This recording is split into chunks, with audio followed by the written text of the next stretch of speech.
10-year note yields continue to drift lower. We made a modest push from those extreme lows we saw just a few weeks ago from 280 up towards 292, which would be the middle of the December range. We have got there. We didn't push through it. Now we're back below 290. It's going to be the second consecutive Friday we do that, and that's the first time we've done that since August. So we're starting to see 10-year note yields hover on the lows as opposed to trading that range and daring to go higher, despite what the Fed wants to do, despite what the data says, despite what the supply numbers are. And it just seems that there's an unsettling bid out there that isn't being talked about. We're seeing better buying in treasuries, although it's not exploding higher, even as equities go lower. But what it is doing is it's just not moving higher. Yields aren't moving higher, despite the fact that they should be. And right now, the market seeing two consecutive Fridays in a row of a settlement below 290 says this may be a little bit of a trend beginning. And if we look at market volatility, surprisingly, it was actually down week over week. We're off the weekly low, off the lows from this week as we head into the weekend.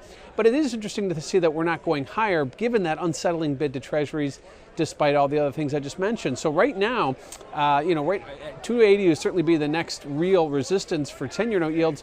Below that, 275. Anything to the upside, you got to get through that 292, 293 level on a sustained trade for a certain period of time in order to even think about testing 3%. It's like we're going to open up and be at 3% one day. And a lot of this is going to be based on what happens next week. Yeah, we have a Fed meeting next week, and while a 25 basis point rate hike is fully priced and will likely happen, I think right now the market is very much focused on what Mr. Powell will say at the press conference and along with the Fed's forward guidance and dots. How will he address?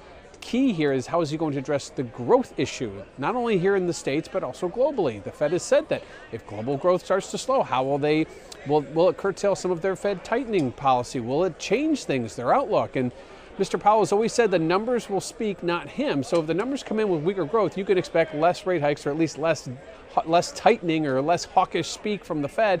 And we're likely going to get some kind of an I don't know, maybe a little bit of a leading. We'll have to wait and see what the data says in first quarter before we decide first quarter. But ultimately, the market's telling you that there is probably very low odds of a rate hike in first quarter of next year.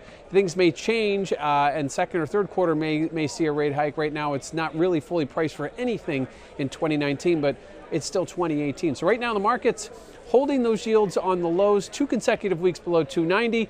We have a Fed meeting next week. Things could change very quickly.